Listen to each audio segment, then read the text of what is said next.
I would say that, women should come forward to contribute to various activities. So I can sense it that your company is more of a customer oriented, is it? Of course, yes. So what are the biggest challenges you face?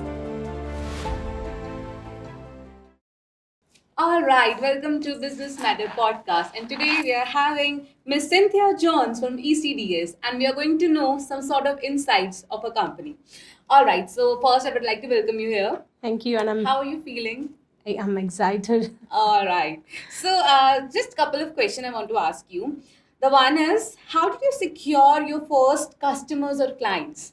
Understanding currently what is critical to the quality the client is looking at and giving product exactly according to that. Also, giving more services like 2 extra site visit. So, I can sense it that your company is more of a customer oriented, is it? Of course, yes. Okay. One more question is, how do you differentiate your brand in a competitive market? Desire to find new solution to make life better of the people. Constant desire and the stronger determination to succeed. So, Cynthia, I would like to welcome you one more time. This podcast is very informal. We just have some couple of questions, personally or professionally. So, you are working in CECDS, correct? Correct. Okay. So, being in a company where you are united with a customer, with a client, which is foreigner to us, for we Indian people, like South Korean clients you're having, or South Korean business partners you're having. So, what are the biggest challenges you face, and what is the biggest motivation for you to work in this field? I need to answer about the motivation. Motivation is we are giving a unique solution to the market, which is need of the hour, because we are contributing more on the decarbonization side, and that is the motivation that we have.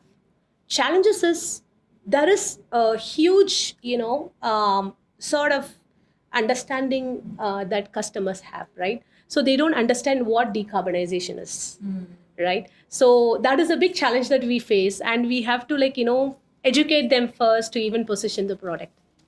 Okay, so you mentioned this decarbonization, and you already mentioned that people don't really get this idea. What is it? So can you please give a brief or crisp description about the decarbonization? All right. So what we do to the earth is day-to-day basis we emit a lot of carbon, starting from your cooking, driving, using your gadgets, whatnot.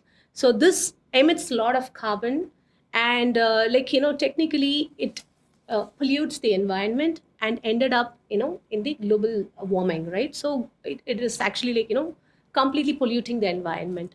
So what decarbonization means is you extract out the carbon from the environment, so that when you talk about the carbon dioxide, so it's two components, carbon and oxygen, right? Yes. So when you split out carbon from the oxygen, then again you get the oxygen. Yes. So that is called decarbonization.